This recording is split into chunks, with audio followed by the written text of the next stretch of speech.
718. This is going to be my thoughts, my reviews on chapter 1017 of One Piece, Orders.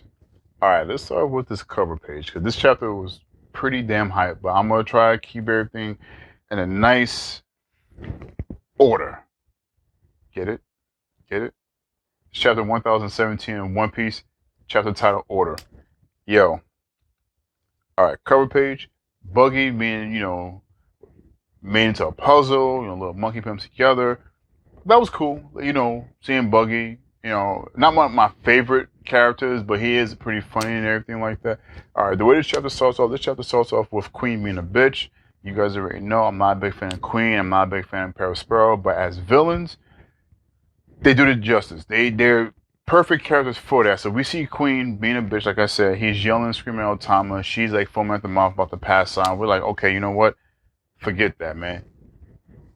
Somebody need to kick this dude's ass. But then from after that, we head over to Who's Who. Who's Who? He's sitting there pretty much popping shit to Jinbei, saying like what you expected. Pretty much letting them know like, we had like 50,000 people. I believe 50,000 people because Orochi had like 20, Kaido had 30. Yeah, so like 50,000 people versus your 5,000. What'd you expect? And then Jimmy pretty much said back to him like, yo, pretty much our headliners was supposed to go out of our way to take care of your captains, your big wigs and things like that. So from there we get like different shots of the different amount of chaos and everything that's going on through Onigashima. We get let me see, Briscola. They show Poker what he's doing, Hamlin where he's at, and let me see, Briscola, Hamlin. I know I'm missing somebody, and Daifugo. Sorry about that. I read the chapter a few times, but only got a lot of characters, but I do apologize about that. But then, who steps up? Baby girl. I know a lot of people like Toko, but I'm sorry, Tama's like baby girl for Wano. She turns around, she give the orders, right? Yo, Luffy, Momonosuke, those guys are our allies. Those guys, we ride or die with those guys. Here's my orders. Help them out. So pretty much all the gifters that she gave her Kibidongos to pretty much start switching sides. So they started attacking their own. They started attacking like the pleasures, and they started attacking the other, the other gifters who didn't have any Kibidongos. So they pretty much fighting. They rampaging all through Onigashima, and we see them like on the live floor, second floor, third floor, just going in. And the thing that to me that made this chapter very interesting, seeing how these guys from CP0 was like so like, dead set, thinking like, oh, this fight's over. We got the numbers, we got the power. Kyle's pretty much untouchable. Even this guy, who I guess he's the leader of CP0, he's sitting back like, what the hell is this? Like, this is strange. Like, why are these guys going off the rails? So we're sitting back like, okay, cool. So then I guess Queen, he knows that Tama has some kind of power or whatever to control the gifters. So Queen automatically starts targeting Tama. But as he's targeting Tama, we also see that Nami and Usopp's also in the way. But who comes in? Mr. Prince himself, aka the Hunter. Matter of fact, I'm gonna let my boy explain who he is right here. Yo, brother, can you explain to everybody who you are?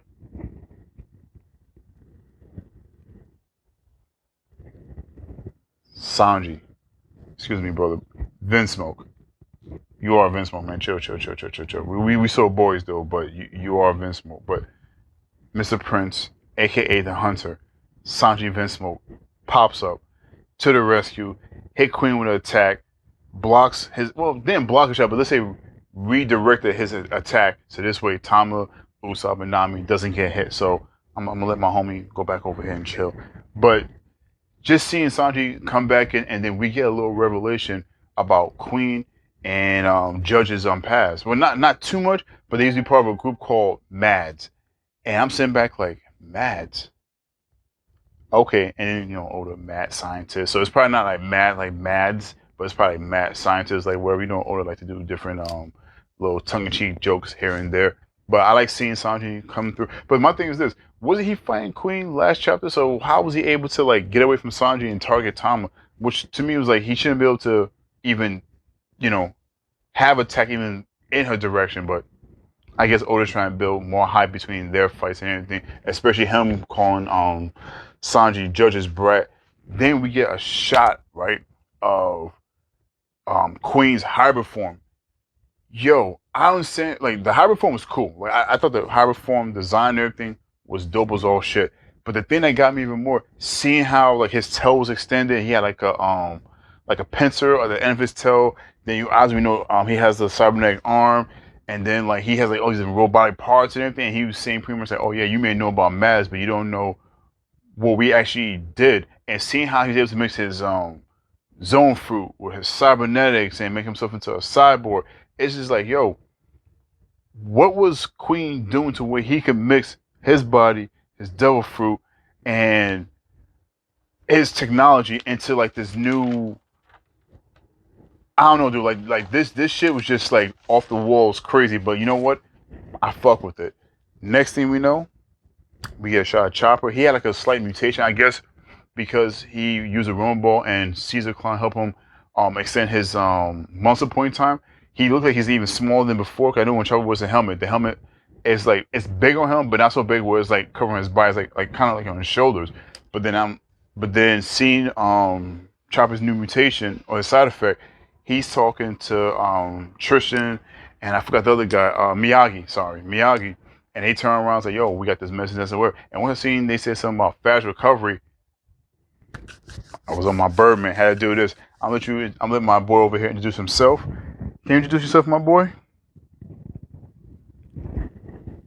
My man right here who needs no introduction. They call him the Green Monster, the Beast from the East. You know his name. It rhymes with Bolo. Zoro, baby. Zoro's coming back. And I'm telling my boys like, yo, Luffy can't have a war without the muscle. My boy's coming back. That's all I needed to read. So there goes the hype. The Green Demon himself is coming up. You good, bro? I'm gonna let you get back to work because you got a lot of ass to kick. And you know what? I can't wait to see you go off.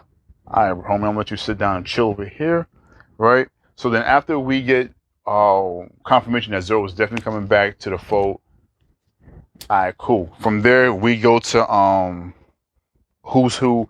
Who's Who is pretty much he's fighting against Jinbei. Him and Jinbei is going back and forth. They pretty much throwing hands. He's doing different like Rokushiki attacks and things like that.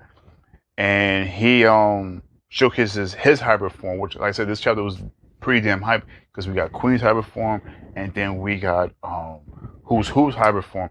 And Who's Who, like in his human form, he was pretty much showing that he don't know the Rokushiki attacks like Rob Lucci and things like that. So automatically we know he's government. Like he has that professional training and things like that. So like we get like a little more background to who he is, right? So then from there, him and Jinbei's throwing hands, they're fighting back and forth. He goes to hybrid form, they continue fighting, and then Who's Who explains like, you know, he was on like this great track of being, you know, a top prospect, I guess, with the Marines, I guess, you know, like CP9 and CP0 and things like that. And he's saying like pretty much he was Rob Lucci, and it will make sense because Rob Lucci's an assassin. Rob Lucci was, you know, the government's hitman, and he's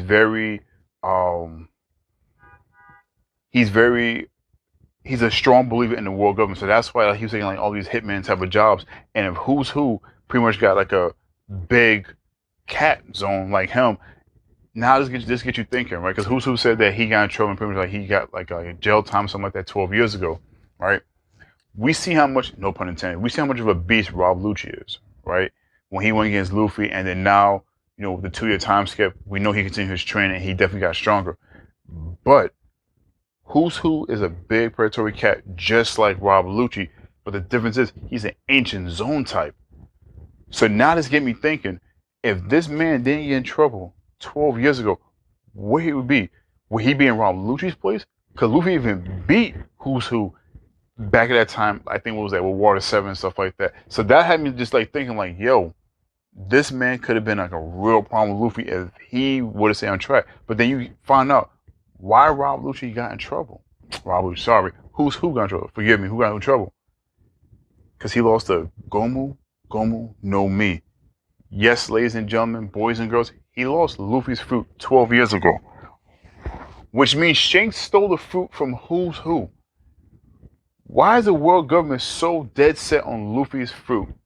And we just now sent back like, for some reason, the world government had Luffy's fruit, Shanks took it, and now Luffy have it.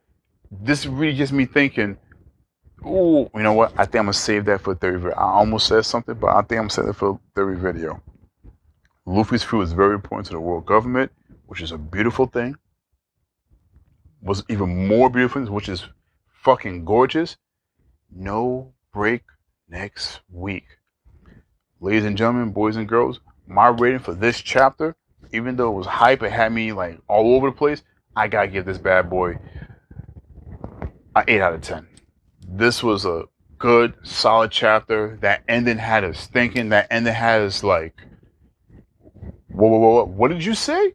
Let me read that again. This was a very good chapter. This is what I'm talking about, One Piece. Like, this chapter was like 15, 16 pages, but I felt like the way I read it, it felt like it was only like 5 pages.